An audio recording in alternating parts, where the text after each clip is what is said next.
Bonjour à tous et à toutes, c'est Clément et bienvenue aujourd'hui pour ce 7e épisode du podcast du jeune entrepreneur. Aujourd'hui, je reçois Samuel Bouafia qui va nous échanger et nous partager son parcours en tant que digital nomade et aussi sur le copywriting. J'espère qu'il va vous plaire, n'hésitez pas à me faire un retour quand vous aurez le temps. Merci et bon visionnage.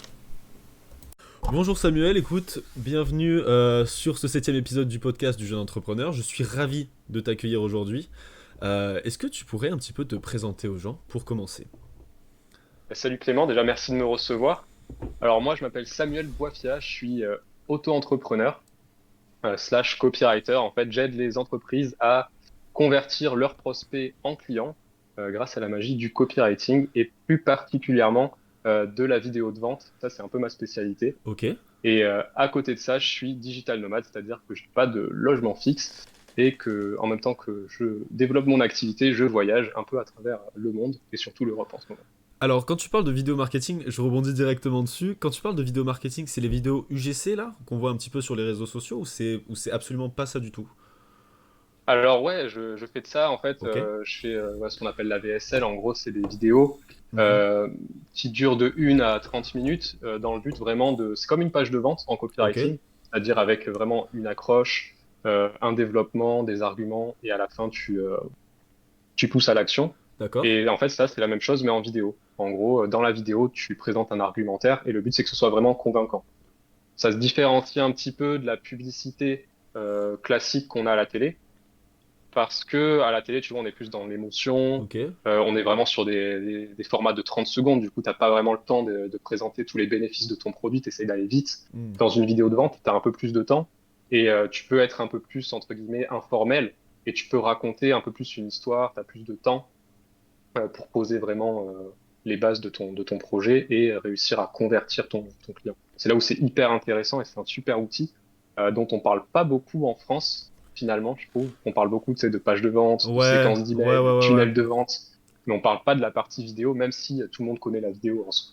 Mais la partie vidéo, parce que moi j'ai vu, alors, bon voilà, en étant un utilisateur pas forcément actif de TikTok, on a vu beaucoup, j'ai vu une petite mode arriver de personnes qui faisaient de l'UGC, du coup, comme la vidéo marketing, comme tu dis. Est-ce que c'est un mythe, ou finalement, est-ce que c'est quelque chose qui, quand même, t'arrive à vendre pas mal, ou.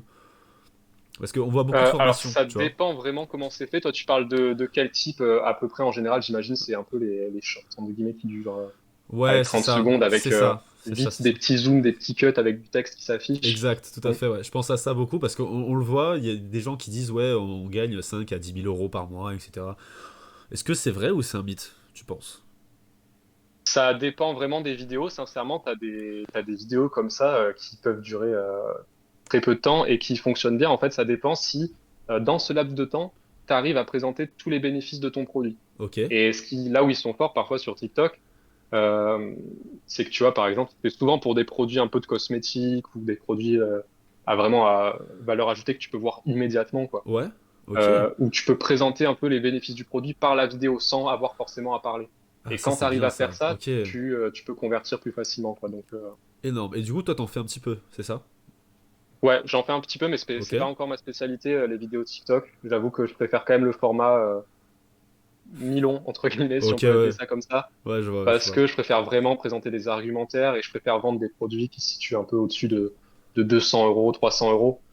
C'est là où c'est beaucoup plus intéressant de faire du copywriting en général Ok. et de faire ce genre de vidéos. Ok, c'est intéressant.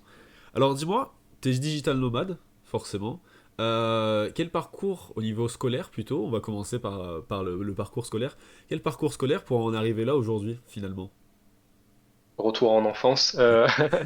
Non, alors moi, j'ai un parcours assez classique. J'ai fait un DUT en 2 ans. Donc, d'ailleurs, ça a peut-être changé de nom depuis. C'est un BUT maintenant, ouais. Normalement, ouais. BUT, ouais, c'est C'est en ça. 3 ans maintenant, C'est ça, j'imagine. ouais. Ok, bah à l'époque, c'était en 2 ans, donc c'était pas si longtemps que T'as ça. fait Tech de co? Ouais, T'as technique de fait Tech de co? commercialisation, c'est Ok. ça, tech de co, c'est ça. Voilà, j'ai fait ça en 2 ans, donc c'est vraiment, pour ceux qui ne connaissent pas, c'est une filière assez généraliste, plutôt tournée négociation, vente, t'as aussi du Mhm. marketing.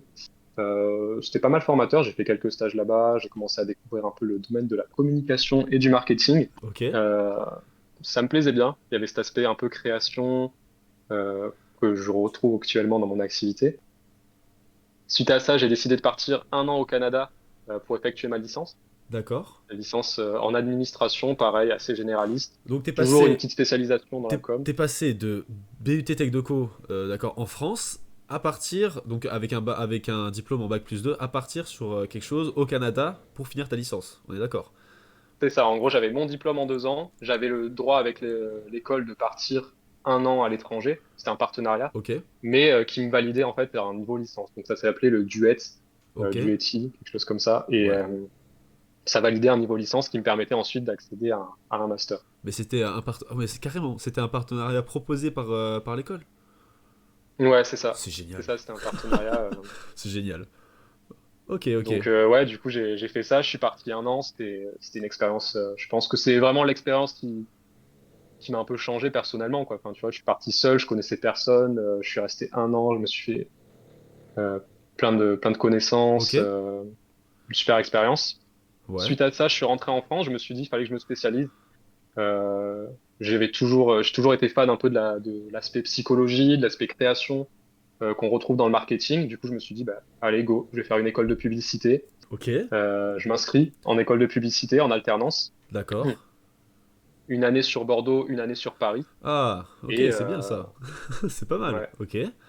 donc ouais, Et en alternance, du coup, les ouais, une deux. année Bordeaux, une année Paris, ouais, en alternance. D'accord, Et suite à ça, en fait, voilà, j'ai terminé mon master il y a pas très longtemps, il y a 6 mois. d'accord, Et je me suis dit, j'ai testé l'alternance, j'ai testé le monde de l'entreprise. ok, Il y a des points positifs, mais moi, j'ai vraiment envie d'aller au-delà de ça.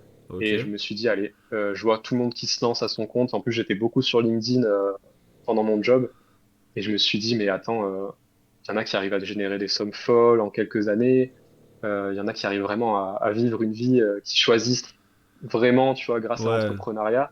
Donc, ok. il y a vraiment un truc à faire. Ça a l'air vraiment accessible. Et du coup, je me suis dit, allez, let's go, je me lance. Et du coup, je me suis lancé. Mais c'est génial. Et ça veut dire que là, aujourd'hui, t'aimerais pas forcément retourner dans le milieu de l'entreprise en... C'est pas, en fait, je dis ça souvent, mais c'est pas un milieu carcéral non plus, hein. Je veux dire, c'est un milieu qui est quand même hyper intéressant et hyper formateur. Mais aujourd'hui, du coup, tu préfères vivre ta vie en tant que digital nomade, comme toi tu le souhaites, plutôt que de revenir dans ce milieu-là? Bah, c'est vrai que sincèrement, c'est comme tu dis, il y a un débat un peu en mode salariat vs entrepreneuriat. C'est le débat de tout le temps. Euh, Tout le temps. ouais, c'est un gros débat. Le truc, c'est que j'ai quand même eu la chance de voir qu'il y avait des entreprises avec des valeurs fortes qui te permettaient aussi en fait d'avoir presque les mêmes avantages que à te lancer à ton compte. D'accord? Tu as des entreprises où tu es à 100% en 100% télétravail, Ouais. tu peux voyager, tu as certains avantages. Moi aujourd'hui, j'ai préféré ce mode de vie-là pour vraiment pouvoir m'organiser de A à Z seul. Et c'est pas exclu qu'un jour je pourrais retourner dans le monde du salariat Ok. si je trouve l'entreprise qui me correspond. En fait, l'avantage de l'entrepreneuriat, c'est qu'en plus de ça, tu travailles avec pas mal d'entreprises différentes. Enfin, c'est ce que j'aime bien. Mais tu es un peu comme salarié de ces entreprises-là, tout compte fait. Hmm. Et je me dis, si un jour, par exemple, je trouve un client avec qui je passe vraiment entre guillemets, du bon temps, avec qui vraiment je m'entends bien, je me dis, tu sais, j'ai envie de t'aider à construire quelque chose, pourquoi pas après me faire embaucher par cette personne. Ok, c'est intéressant. Donc du coup, est-ce que tu te vois faire ça d'ici 5 ans, etc. Ou enfin, dans 5 ans, tu dis, je serai toujours dans la même optique, de toujours vouloir vivre un petit peu comme ça en tant que digital nomade, explorer, vivre, etc. Ou revenir un petit peu dans un truc plus sécuritaire, entre guillemets. Ou comment tu vois la chose? Moi, je me suis fixé une limite d'âge. Ok, Je me c'est suis dit, tu intéressant. vois, genre à peu près 32 ans, tu vois, je me dis, là, j'aurais monté bien mon entreprise, j'aurais bien développé mon activité et je me poserai peut-être un peu plus. Je serai pas forcément en digital nomade. D'accord. Je me poserai vraiment dans un lieu fixe. Et après, le fait de revenir en salariat ou pas, ça, je n'ai pas du tout prévu. Mais, euh, mais en tout cas, voilà, je sais qu'un jour, je pourrais me reposer. D'accord. Bon, écoute, c'est un beau parcours. Alors, forcément, je pense que tu sais, on va un petit peu aborder ton parcours aussi professionnel. Est-ce que tu fais actuellement aujourd'hui sur LinkedIn? Donc, tu es ghostwriter et copywriter. Donc, déjà, est-ce que pour commencer, tu pourrais déjà expliquer ce que c'est et surtout la différence entre les deux? Ouais. Ok. Alors, c'est vrai que souvent, on voit des ghostwriters qui sont copywriters et inversement. Il y a quand même une petite différence, c'est que ghostwriter, c'est vraiment une personne qui va rédiger à ta place, tout D'accord. simplement. On en voit beaucoup sur LinkedIn parce que forcément, c'est là où tu prends le plus la parole à l'écrit. Mais en fait, t'en as partout, t'en as en politique. D'ailleurs, j'ai envie de dire que c'est peut-être les premiers ghostwriters, c'était avec les politiques. Ok. Tu vois, tous les discours présidentiels et tout, c'est pas toujours eux qui les rédigent, donc t'as un ghostwriter derrière. En fait, c'est vraiment le métier de l'ombre, un petit peu, si on peut dire ça D'accord. comme ça. Ok. Et là où ça c'est différent du copywriting, c'est que un ghostwriter n'est pas forcément un bon copywriter Pourquoi parce ça? que le copywriting, en fait, c'est une discipline qui te permet de vendre à la fin. La finalité du copywriting, c'est la vente. D'accord. Pour moi, un copywriter, c'est un commercial, mais qui utilise l'écrit et les mots pour persuader. Ok, c'est Donc, en soi, intéressant. en fait, le ghostwriter doit maîtriser un peu le copywriting si son client doit vendre à la fin. D'accord. Et le ghostwriter, du Mais coup, il n'y a pas une fidélité de vente à la fin, c'est ça? pas forcément, tu vois, par exemple, bah, si on prend le cas d'un politicien, son objectif, alors certes, ça va être de faire adhérer à ses propos, donc il y a une partie de persuasion qui est quand même utile, Ok. mais tu vas pas forcément vendre derrière. Donc à ce niveau-là, non, t'es pas forcément obligé d'être bon en copywriting, même si c'est souvent recommandé. Donc tu fais un petit peu des deux en fait, c'est ça? Tu peux faire à la fois ghostwriter et copywriter. C'est ça, Ok. c'est ça. Ok, ok. Voilà, moi, la partie copywriting, elle est vraiment sur ce que je disais en début, c'est la partie script vidéo. Ok. Bon, je fais aussi des pages de vente, des séquences email, mais c'est secondaire et c'est vraiment ça mon activité de copywriter. Je suis un peu, entre guillemets, un marketeur. Enfin, j'aide les entreprises à développer leur stratégie marketing D'accord. pour convertir des prospects en clients. Ok. C'est là où, Et ça veut dire que là aujourd'hui, dans ce que tu as fait, dans ce que tu fait aujourd'hui, tu as sûrement collaboré avec pas mal de personnes, même au niveau de ton alternance, etc. C'est quoi l'expérience qui t'a le plus marqué dans ce que tu as fait ou quel client il y a quelque chose qui... Est-ce qu'il y a quelque chose qui t'a marqué particulièrement dans tout ce que tu as fait? dans tout ce que j'ai fait, ce qui m'a marqué, je dirais que c'est, en fait, c'est mon lancement en tant que auto-entrepreneur parce que tu vois, j'ai fait des alternances, ça s'est bien passé. Euh, C'était des bonnes expériences. En fait, j'ai vu le monde de l'entreprise, j'ai appris quelques compétences. Mais en fait, en me lançant à mon compte, j'ai pris vraiment confiance en moi. Je me suis dit, là, en quelques mois, tu as réussi à trouver tes propres clients, à travailler avec des entreprises avec qui tu n'aurais jamais imaginé collaborer avant. Hmm. Et, et vraiment, tu vois, c'est ce fait de se lancer à son compte. Et d'un coup, tu as un changement de vie qui s'est opéré chez moi. C'est que, tu vois, j'étais à Paris pendant 2 ans. Je commençais à me dire, la vie parisienne, c'est pas trop fait pour moi, tu vois, me lever dans le métro. C'est un peu le cliché, il y en a qui adorent, hein. Moi, c'est vraiment Ouais, le personnel, hein, ce que métro, je dis. métro boulot dodo quoi. C'est le, ouais, il y en a qui Voilà, adorent, il y en a qui adorent. Hein. c'est ça, tu vois. Moi, c'était pas pour moi. En tout cas, Ok. j'avais envie de voyager. Tu vois, j'étais parti 1 an au Canada, donc quand tu pars 1 an comme ça à l'étranger, c'est que t'aimes ça. Et j'avais Ouais. envie de retrouver un peu cet esprit-là. Ok. Donc, c'est en me lançant euh, que je me suis dit, ah ouais, ok, il y a vraiment une autre vie qui est possible. Et du coup, j'ai rencontré plein de clients différents, j'ai travaillé avec plein de personnes différentes, et c'est vraiment ça qui, je pense, m'a le plus marqué. Ok. Ça veut dire qu'aujourd'hui tu vis pleinement de ton activité en étant digital nomade.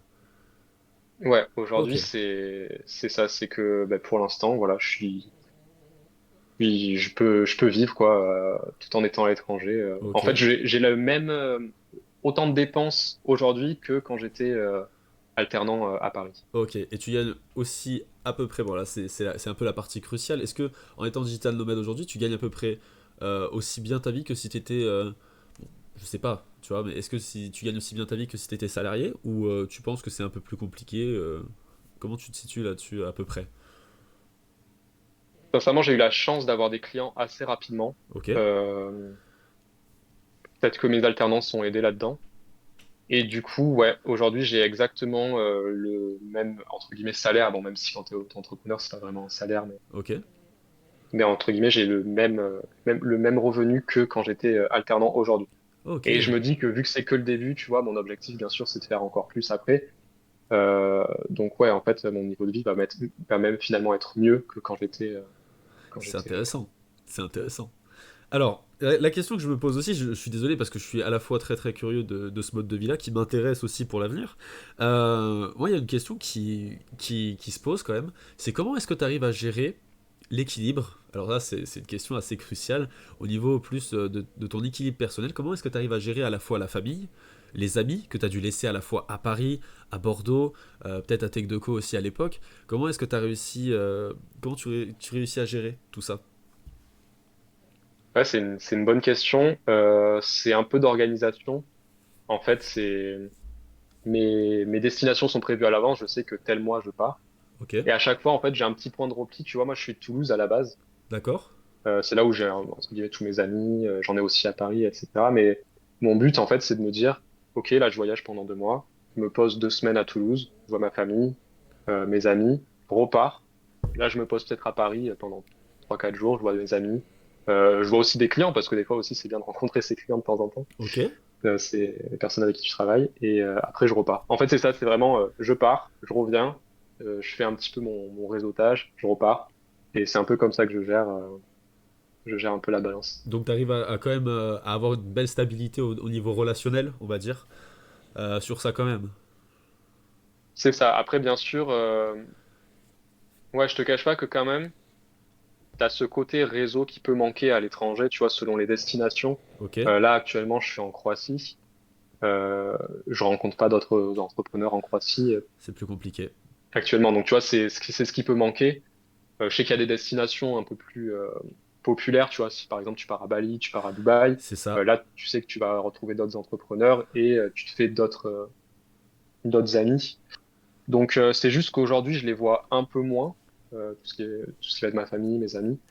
Mais c'est OK, je suis OK avec ça. Et mon objectif, c'est vraiment après, petit à petit, ben, au fur et à mesure de mes voyages, c'est rencontrer d'autres personnes, créer des liens et puis me dire qu'un jour, ben, autour du monde, en fait, dès que j'irai quelque part, ben, j'ai un point d'attache, C'est pas des mal personnes à aller ça. voir. C'est pas mal. Et ça veut dire qu'aujourd'hui, question un peu bête aussi à la fois, comment est-ce que tu fais, par exemple là tu es en Croatie pendant une certaine durée, est-ce que du coup tu vas dans des lieux exprès, parce que je crois moi je sais que par exemple dans le coin, il y a des espèces de social bars, tu vois, des social bars qui existent pour justement rencontrer du monde. Est-ce que en Croatie, etc., où chaque lieu auquel tu visites, tu essayes de te faire au moins une relation pour avoir une attache, ou comment tu te débrouilles sur ça aussi? Alors ça, tu vois, j'en suis un peu encore au début, donc j'ai pas encore fait ça. D'accord. Je sais que à l'avenir, ce que j'aimerais faire, c'est aller dans des salons de coworking. Euh, ouais, c'est souvent des salons de coworking qui fonctionnent le mieux ou dans des événements qui sont organisés dans la ville pour les entrepreneurs. Mais actuellement, en fait, non, j'ai pas fait spécialement de rencontres. En fait, je reste très peu de temps dans les lieux où je vis. Par exemple, là, tu vois, je suis en Croatie, je reste une semaine. Ok. Après, je change d'endroit, je prends le bus, je reprends une semaine ailleurs. Et en fait, c'est plus en mode je visite le pays plutôt que je me fais un réseau dans le pays actuellement. Ok, ouais, ouais. C'est plus, tu veux voir comment tu peux vivre la vie et ensuite tu choisis pour revenir. Est-ce que ça t'arrive de te dire, bah tiens, là j'ai tellement aimé ce pays-là que je reviendrai un peu plus tard, rester beaucoup plus longtemps. Ça t'est déjà arrivé? Ça m'est pas encore arrivé. C'est vrai qu'il y a des destinations, tu vois, bah, le Canada, bon, j'y suis pas allé en tant que digital nomade, j'étais étudiant, mais je me dis un jour, ouais, j'ai envie d'y retourner. Après, c'est tellement grand que t'as beaucoup de choses à faire. Ok, Et t'as d'autres pays, j'ai fait aussi la Grèce, tu vois, que j'aimerais bien y retourner. Le Portugal, j'ai fait seulement Porto. Donc d'accord. pareil, j'aimerais bien y retourner. Et t'as beaucoup de destinations comme ça. Je pense que je retournerai, mais il y a tellement de destinations à faire, j'ai tellement d'envies différentes. J'ai Ok. aussi envie de découvrir l'Asie. Euh, je suis pas mal fan de l'Asie. Ah, tu vois, là on a au moins un point qui est en commun, là c'est fan de l'Asie aussi. Et est-ce que du coup, t'as des groupes, tu sais, il existe pas mal de groupes sur Facebook ou des choses comme ça. Tu rejoins justement des groupes de personnes qui sont en digital nomade comme toi ou justement pour voir un petit peu les destinations. Et comment tu les choisis aussi, ces destinations? Ouais, alors pour ce qui est des groupes, il y en a pour tous les pays, je pense. T'as Ok, souvent en fait les Français dans ce pays-là. Enfin, tu vois, genre par exemple, t'es au Portugal, les Français au Portugal ou les Français à Porto, si tu vas à Porto, tu vois. ok, Et t'as toujours des groupes Facebook comme ça qui existent et ça marche bien en vrai. Tu vois, j'étais parti au Canada, j'ai fait mes premières rencontres comme ça, c'était fou en fait. Le seul problème, c'est que tu peux rester beaucoup entre Français. d'accord. Donc à voir aussi, je pense qu'il existe des groupes, les freelance dans tel pays exactement pareil.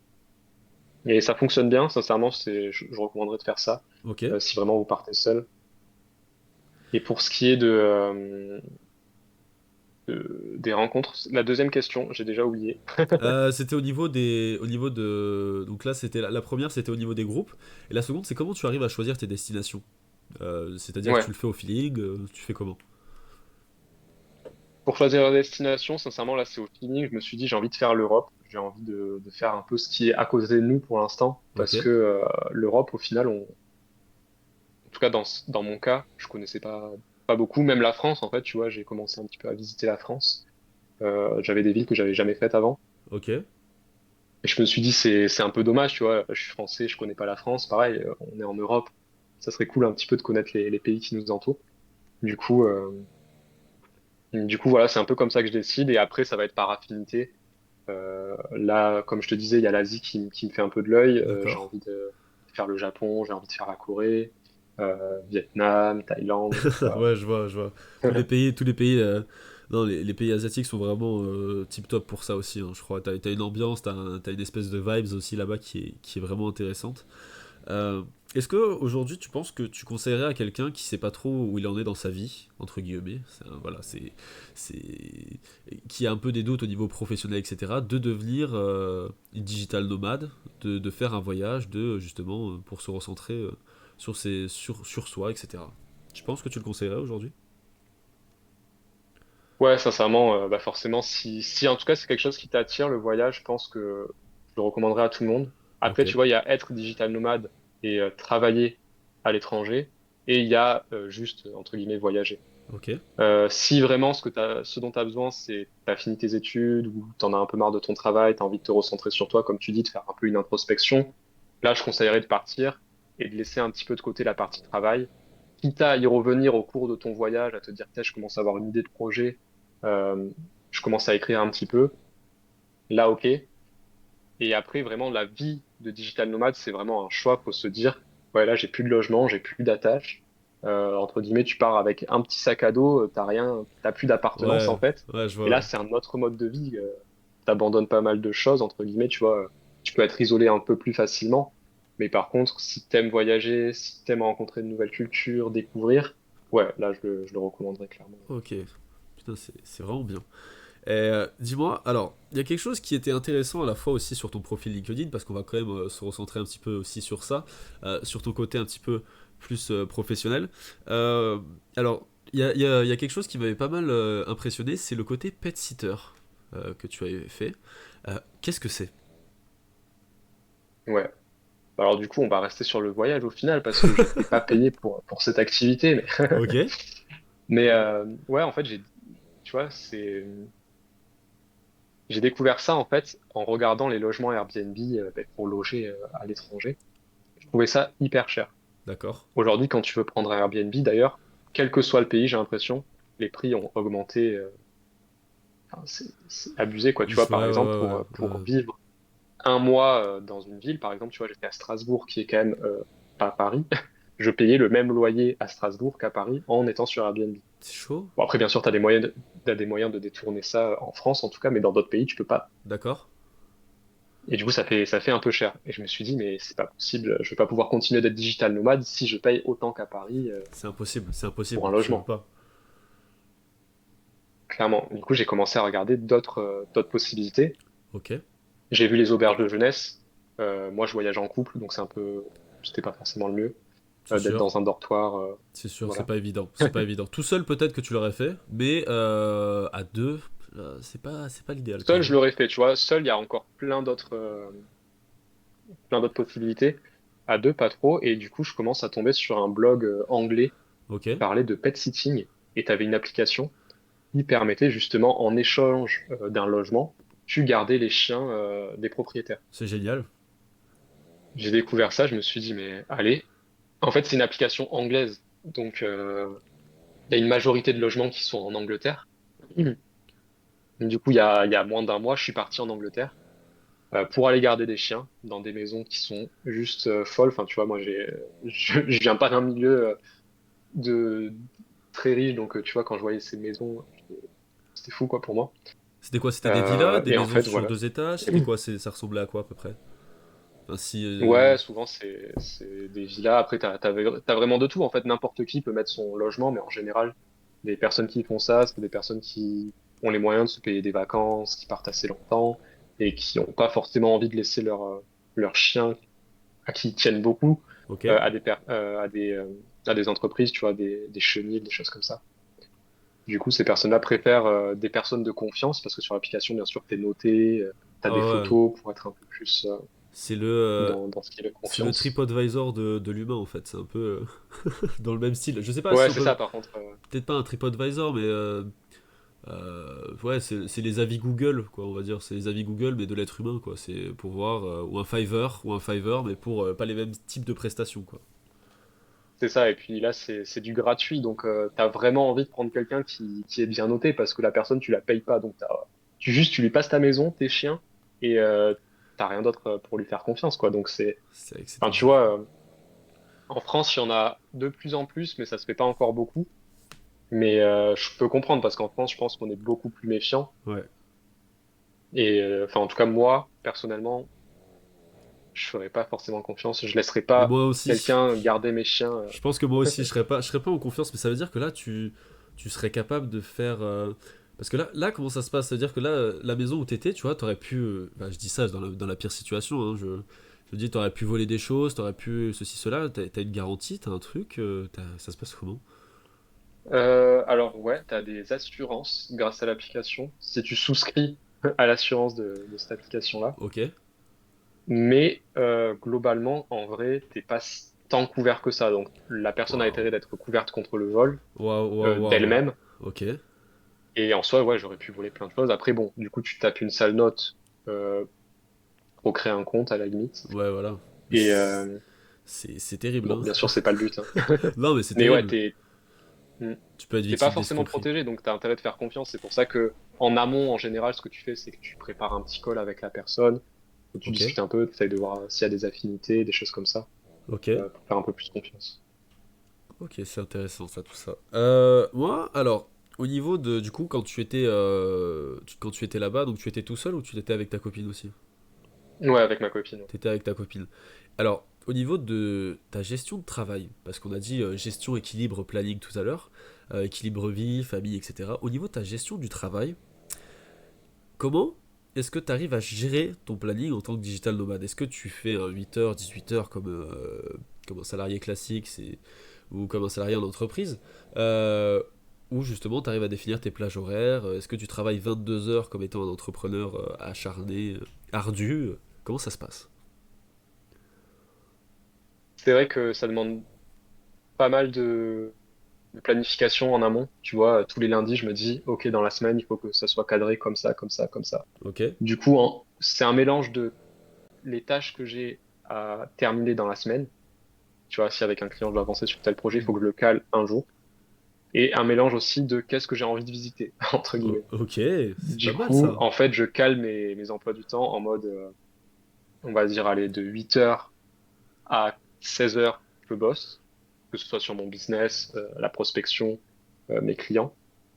Et de 16 heures à le reste de la soirée, je visite, je prends du temps pour moi et, euh, et je me balade quoi un petit peu. Ok, Après, ça va dépendre. Des fois, j'ai une grosse charge de travail. Là, par exemple, ça me peut m'arriver de faire des grosses journées et de pas forcément visiter, d'être plus tranquille, tu vois, de finir peut-être aller à 19 heures et du coup de juste aller marcher un petit peu autour.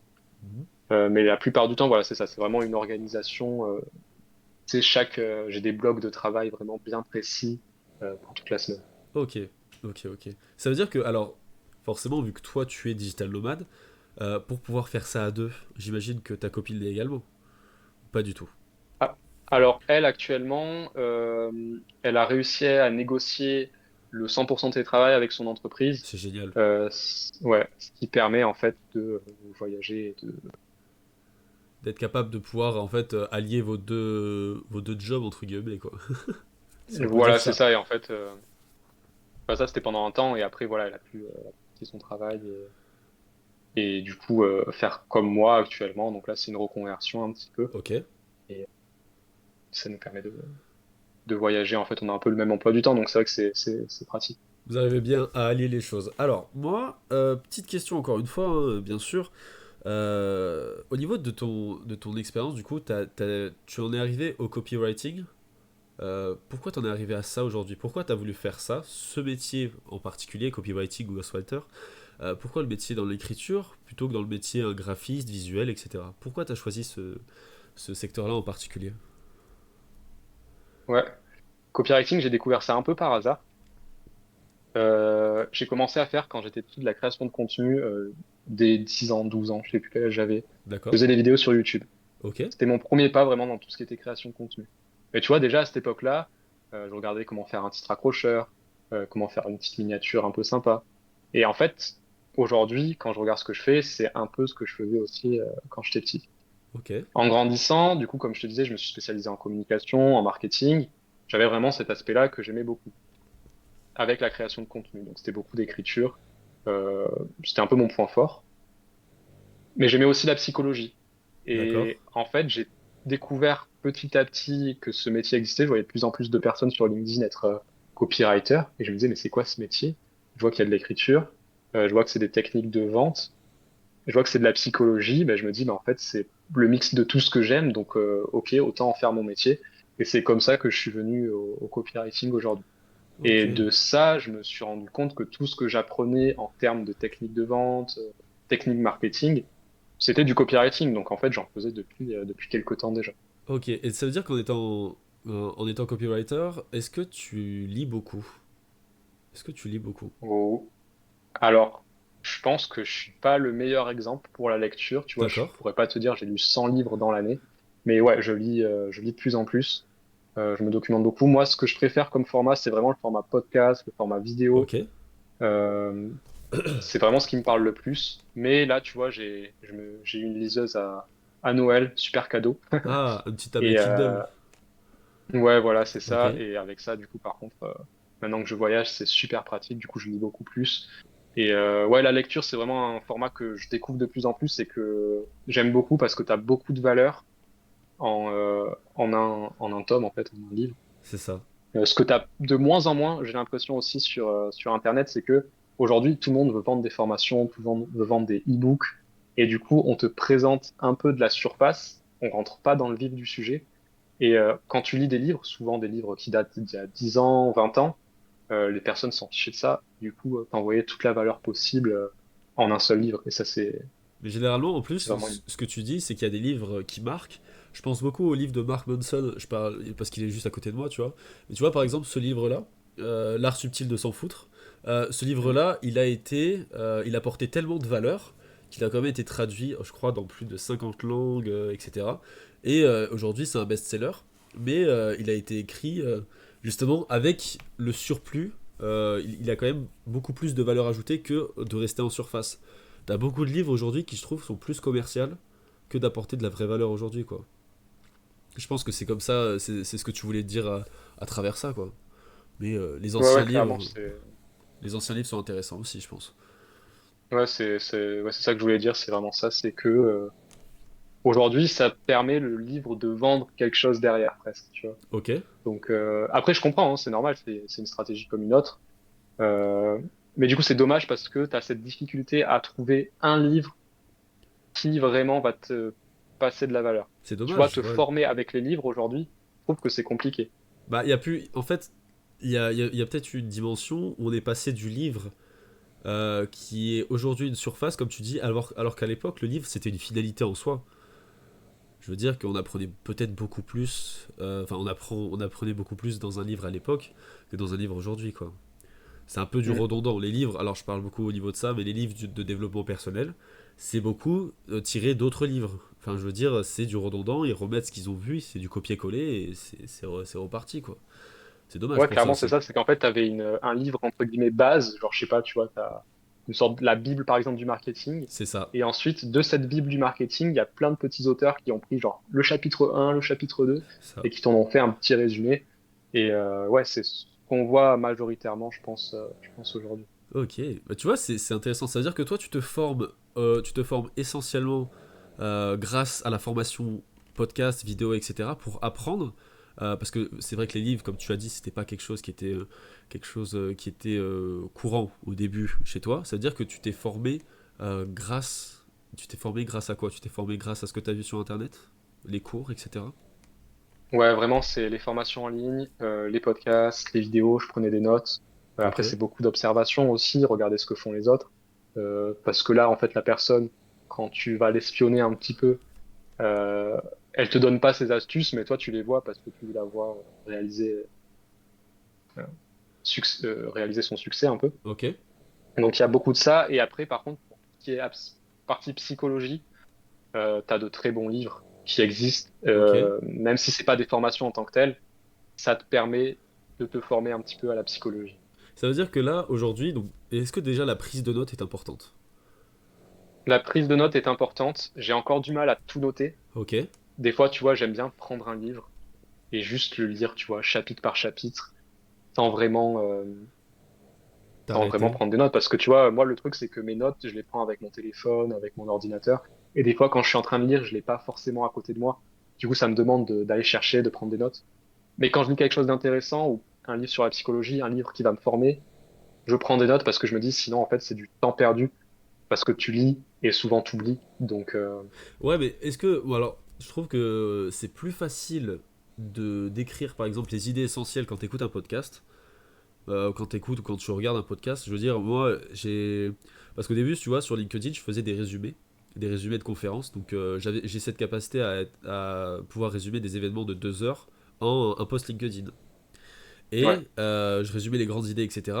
Mais j'ai eu beaucoup plus de facilité à le faire sur des conférences, sur des podcasts, etc., que sur la lecture d'un livre. Je trouve que c'est pas naturel de couper sa lecture et ensuite de s'arrêter, de réécrire. Je sais pas, moi j'ai pas la technique en tout cas pour ça, quoi. Tu veux dire parce que la conférence, en fait, vu que c'est de l'audio, tu pouvais écrire en même temps que Exact, t'écoutes, c'est ça? exact, ouais. Tu vois, j'étais pas à la fois en train de lire, réécrire, etc. Alors que là j'étais focus, j'écrivais juste, quoi. Ouais, clairement. Bah, c'est vrai que la lecture, t'as les mains prises, donc tu peux pas forcément écrire. À la limite, tu peux peut-être utiliser un assistant vocal pour prendre des notes en même temps. Et d'ailleurs, ça peut être une technique. Ouais, c'est vrai, c'est pas mal ça. Ouais, c'est pas mal. Faut lire Mais à je voix pense haute. que, ouais, c'est ça, en fait. Oui, voilà, tu peux lire à voix haute. Mais bon, après ça fatigue, hein. Mais je pense que, ouais, ça s'y prête peut-être un peu moins le livre, et pourtant, c'est tout aussi utile. Donc, Pourquoi pas? ouais, la prise de notes, c'est un sacré sujet. Pourquoi pas?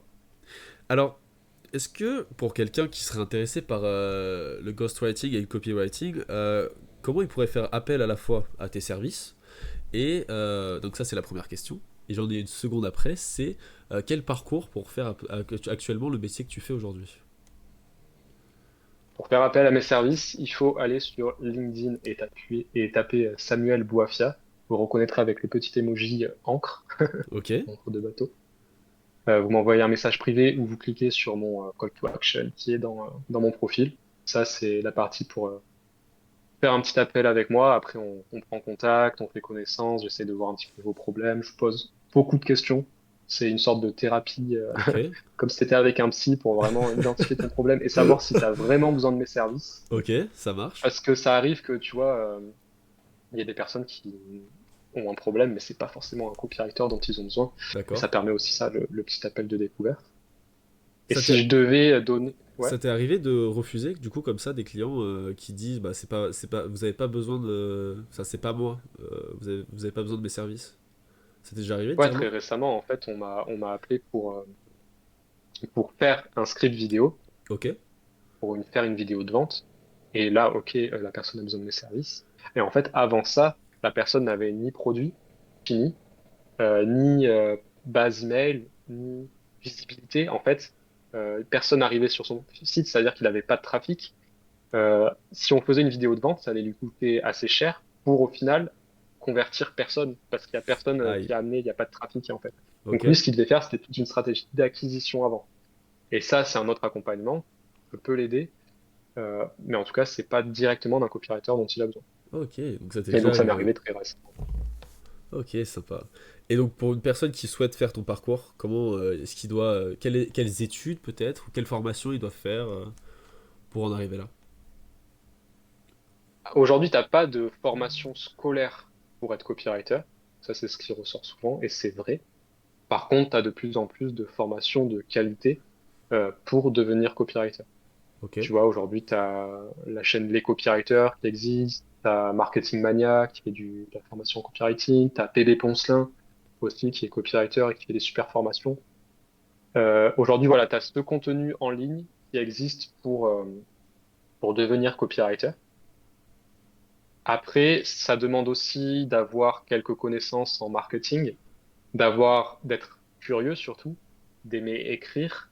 Et je pense que c'est un bon exercice que si tu veux devenir copywriter, tu t'entraînes à créer du contenu.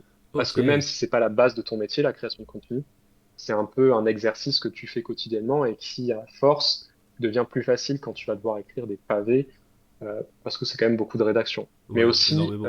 la curiosité, c'est pour la partie recherche. Parce que tu es un investigateur, quand tu es copywriter, tu vas Hmm. chercher des informations sur les prospects de tes clients pour vraiment savoir comment ils fonctionnent, comment ils pensent. Et vraiment, comment ils pensent, j'insiste dessus parce que c'est ça qui ressort après dans ta copie, c'est-à-dire dans ce que tu vas écrire pour pouvoir vraiment parler au cœur Ok. de, de tes prospects. Ok. Et alors, ça sera ma dernière question, c'est euh, comment tu peux aider une personne qui aujourd'hui est encore dans le doute pour passer le pas, donc elle a toutes les qualités requises pour être digital nomade. Comment tu peux l'aider aujourd'hui? Ce serait quoi le conseil que tu donnes à une personne qui veut se lancer en tant que digital nomade?